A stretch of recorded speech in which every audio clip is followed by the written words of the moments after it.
Thank you. How beautiful.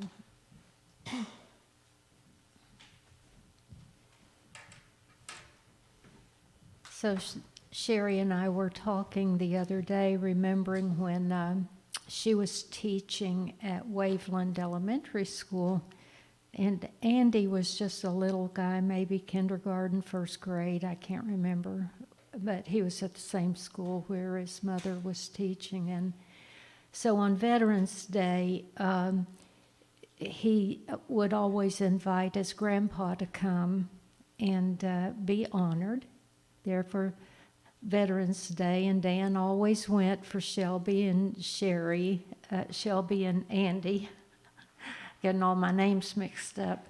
And so Sherry said one of her little music classes was coming in. It was just little guys, one of Andy's friends, and she heard one of the little guys whispering to another. He said, "You won't believe it, Miss Gunch's dad is a veterinarian."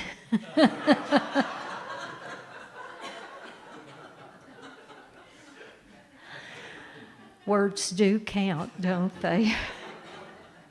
A little bit of difference. Last week I spoke about where two worlds come together.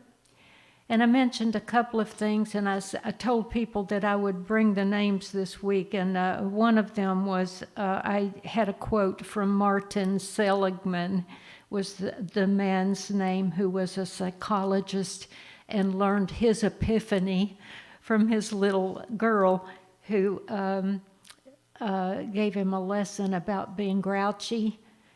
He was 50 and been grouchy all of his life. And he loved to rose garden, and so he was out there pulling weeds, and she's out there dancing and singing and throwing weeds and just having a wonderful time, and he's yelling at her. So she went off a little bit. She came back and said, "Well, Dad, you know what? I need to tell you something.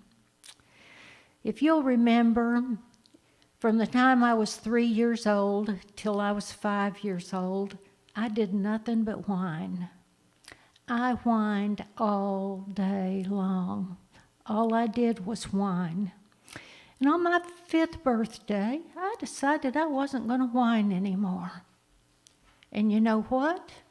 I haven't whined since. I think, even though you're ancient and in your 50s, you can change. And you don't have to be so grouchy and grumpy all the time." He said that was an epiphany for him, and he did change. And from that day forward, he took his little girl's advice, and he decided to change. I think we all could use a little bit different perspective sometimes, couldn't we? And sometimes it might come from a little girl, little boy, a little child in our lives. So today I'm talking about perspective and choice. And if some of you have been with us for a while, you've remembered I told a story, and it's kind of a funny story, and it's true. Play the ball where the monkey dropped it. Has anybody here heard that story before? Okay, well, good. Good. I hate to tell the same old stories all the time. You'll get bored with me if I just tell the same old thing. So I came across this one. It's probably been 10 years since I've told it. JR's going to remember it when I start telling it. He'll remember, because I remember how he laughed when I told it before. During colonial times, the Englishmen who came to India brought with them their love of golf. Now, those of us that have looked at history, we know they shouldn't have been in India to begin with, but they were, so we can't change that. And so there that is. That's certainly not a story I condone, but it's what was. So there you have it. Unfortunately, there were no places to play golf.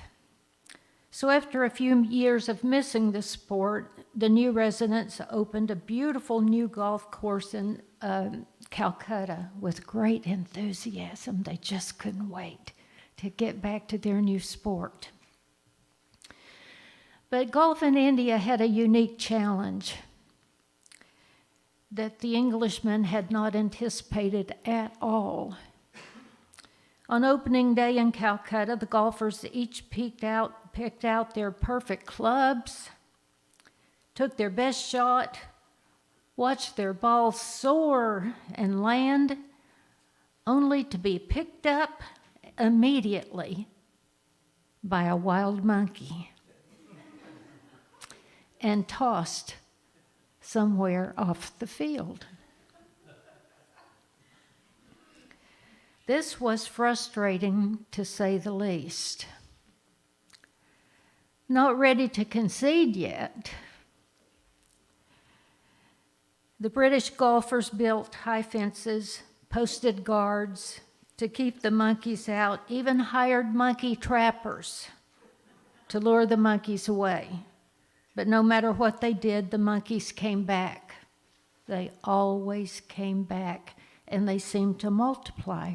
They liked the game of golf. Turned out it seemed like they'd been waiting for this all their lives. No ball, as it turned out, could be counted on to stay where it had landed. It just wasn't possible. And just as it looked as though golf's future in India was doomed, someone came up with a suggestion that led to one of the most unusual rules in the history of the sport.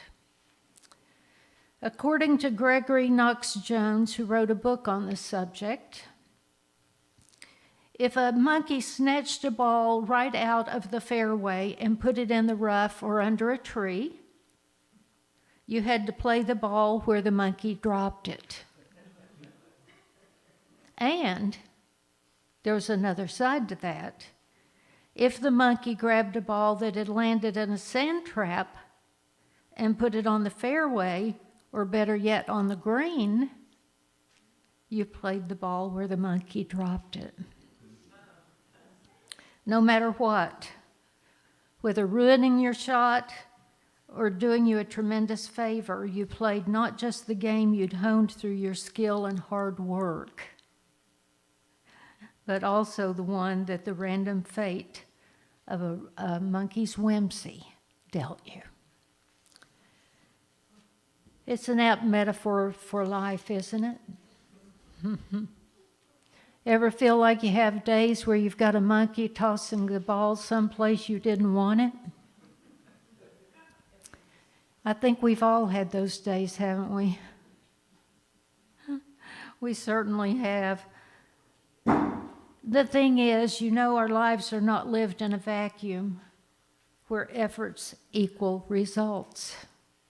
There's so much else out there that's creating also, not just you.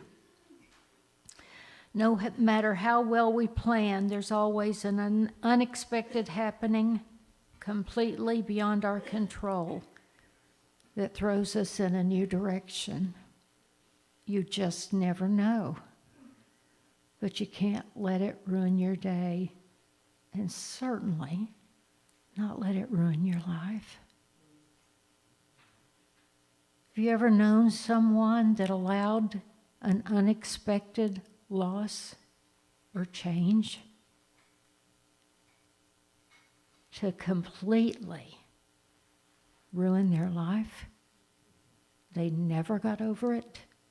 They would never be the same. They could, but they're not willing to let go of what could be. There's always something good that can come from every circumstance, no matter what it is. No matter. There's always something good. We always have a choice. So many of us have gone through those changes, haven't we? We have that daily phone call with mom or dad, and then one day they're gone. Just like our dear friend Andrea, who has recently gone up. She's at her uncle's funeral now. Andrea's father passed away about 3 weeks ago, and then his younger brother passed away last week. So Andrea and Tony, who usually sits right here, have gone up to yet another funeral in Harrisburg, Pennsylvania. So our hearts are with them. But we just never know. I teased her, though, when she told me that her dad and his younger brother were always extremely competitive. And I said, well, for heaven's sakes, his brother, then the younger brother just wasn't going to let his older brother get ahead of him even in this, was he? So he went home too. But they're there. But what I was saying is that so often we're so accustomed to calling our mom, our dad, and then all of a sudden they're not there. And we just can't believe it. We've had that phone call with them all their lives, all our lives. I remember one of the most difficult calls with my mother was when my mother had been declining for a few years, and we'd been helping with her care, but she was still conscious of everything around her, and but not quite conscious enough, thank goodness, because my oldest brother, died of a stroke.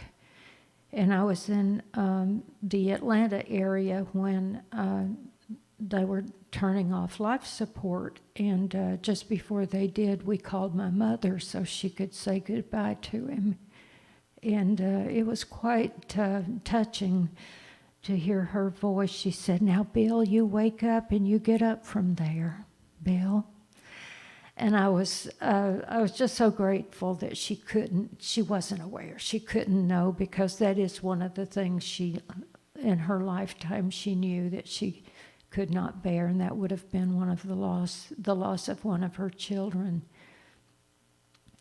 But so many things happen in our lives, don't they? We get married with the hopes of being together forever, and the next thing you know, you're locked in a bitter separation, and fighting for belongings and children, and just so many different things that occur, a diagnosis, a loss of a job, so many different things that can occur to us. And it does feel sometimes that there's a monkey running out there with the ball and just tossing it wherever he wants to. So I guess what I'm saying today is we always have a choice to reframe. Whatever it is that occurs in our lives, we can reframe it. And that's basically what Jesus was saying when he said, "Leave the old thoughts behind." He said it in the only way that people could understand at that time. He spoke a message that he hoped that they could understand. They were a totally different consciousness than we are now. So a lot of the stories are a little bit harder for us to interpret, but you have to remember who he was talking to, what their consciousness was then, and what he actually meant. And when he said to the one man that was going to follow him, but he had to go and bury the dead, his father was dying, he said, "Let the dead bury the dead." And what he was saying was, he wasn't saying don't care. He was saying, allow the old thoughts pass and follow your heart, follow your intuition, follow the light, follow me and my teachings, is what he was saying. So even in that, even in the hard times, and especially in the hard, difficult times, we have a choice, don't we? We can always, always, always reframe it in another way. I choose to think that our soul knows when we come into this lifetime, the soul knows. And there's a veil of forgetting that comes over us, our consciousness, as we get a little bit older. We've heard so many stories about little ones who have a baby that comes into their lives and whispering to the baby, you still remember, don't you? And I think that's so sweet. I think that our soul knows we come in for a specific lesson. Perhaps we come in for a specific lesson for someone else. And as we get shaped and informed by the daily lives, the practicalities of our life, we forget the higher homegoing.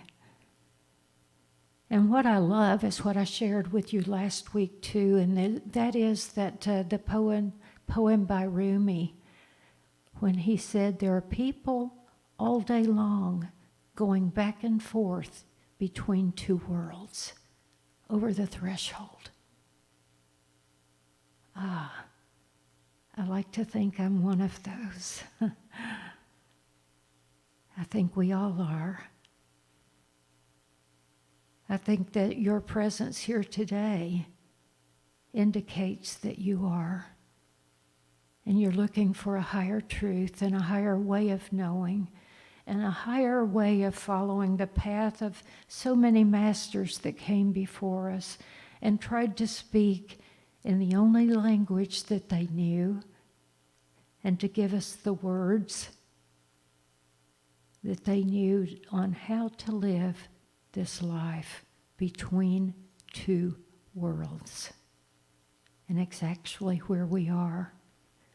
There were the Fillmores who started the unity movement, who she knew Myrtle, she knew early on, she felt it in her heart, and he was more in his mind. And she knew where her healing was coming from, and she felt it right here. But he was in his mind, and he could only do philosophical things until he sat in the silence long enough that he connected with God and understood. Now, he still wrote in a technical way, and you will find his books sometimes hard to read. But he certainly understood what love was, faith,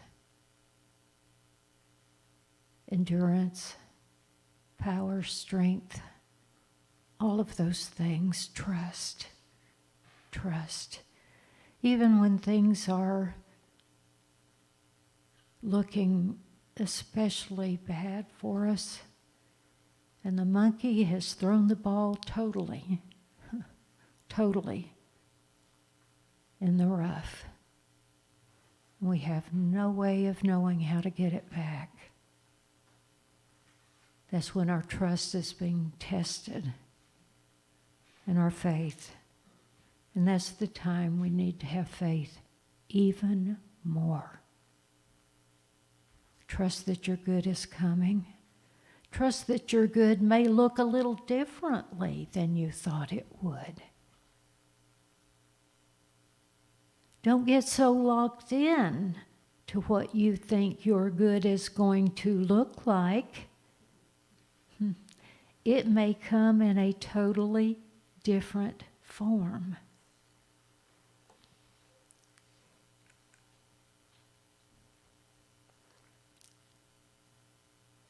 No matter what's going on in our lives, no matter what's going on, we always have a choice.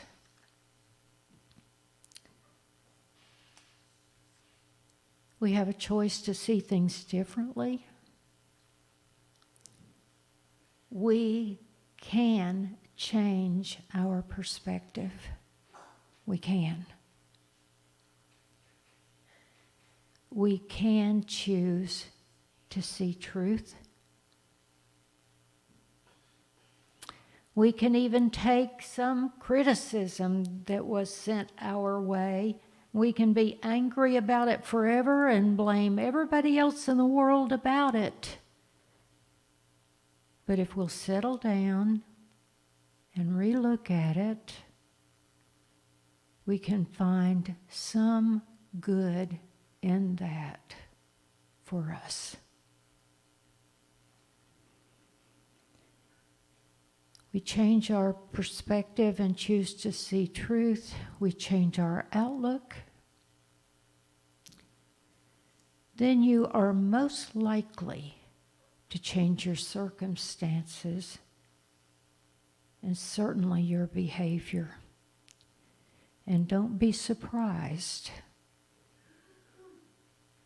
if you change your friends as well. Because what you're going to find is you won't fit in with the same circles that you once did. You're going to find that you're not comfortable anymore in those little circles where people gossip, where they want to talk about or run down someone else, or they want to talk about conspiracy theories because it makes them feel better, and they don't have to admit the truth. Facts are facts. And I think that's what we call insanity, is we keep running from the truth in search of something else. Now there's a choice for you. Facts are facts, aren't they? And we must face reality. That is something that sometimes New Age or New Thought can get a bad rap for.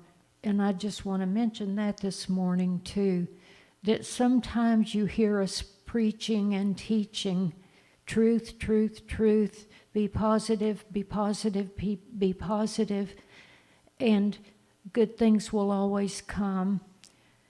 And then, if good things don't always come to you, you can end up feeling like there's something wrong with you. That's not good, is it? No, what's wrong with that story? That's not kind. That's not generous, nor is that positive. We live in a world of cause and effect, and as I said, there are a lot of monkeys running around everywhere, aren't there? So sometimes you have to dodge them. Sometimes you have to get out of their way. And a lot of times for your own peace of heart and mind, you have to ignore them and let them be what they'll be. Let them be monkeys if they want to be monkeys. Don't try to change that. But you don't have to change who you are in order to get along. Truth will always prevail. It may take a while. It may take eons of time. We may see many disappointments, But in the end, stay positive. Don't spread negativity or distrust or doubt. Stay positive that in the end, it's all going to be okay. Now, I know last week we shared that I was talking about epiphanies, and we had a few people that shared a time in their lives where they had an epiphany, and it totally changed them. And we so appreciated that. I know, I remember even in my husband's life when he had some stents placed in his heart and the arteries. And one was 99% clogged, one artery. I went into the room after they were finished, and he was still not conscious, but he would have been funny and made a joke out of it anyway. And the surgeon told me, he said, well, you know that artery was 99% blocked. He was just a hair away from a heart attack. And Dan raised his head, and he said, only 99%? I had 1% left. And then quickly threw his head back down and thinking, he's joking even now. And then it was because of that and the blood thinners that they found out that he had colon cancer, 3rd stage, 3B. And had it not been for the need of that stent in his heart, he wouldn't be sitting there today. And so many times and it did change his life. He told me later that, he's always been a type A personality, push, push, push, push. And he still is. Don't ride with him anywhere. He'll, I've told you that before. Some of you, you don't learn either. You just get back in the truck with him. But in many ways, he did tell me that it changed his life, that he had learned not to be stressed or worry. He used to be on the road all the time at a really busy, intense job. But allow the things that happen to you to inform you, perhaps to reform you, to reframe your perspective, to change the way you look at life. And I guess what I would do if I were you, and I would like Mr. Seligman, and always grouchy and grumpy and looking at the world and complaining, I think I'd put on a pair of rose-colored glasses is what I'd do. I'd pick myself up, I'd move on, and I would remember I'm still here on this earth. No matter what the loss is, no matter if I thought I couldn't go on and live without them, the fact is, I'm still here, and every moment matters.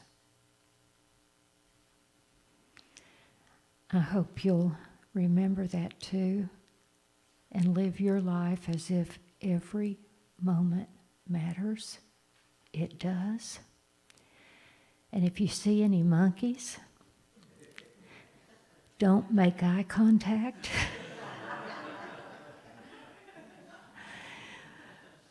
Go to the other side of the street and just keep trucking. Thank you for your time.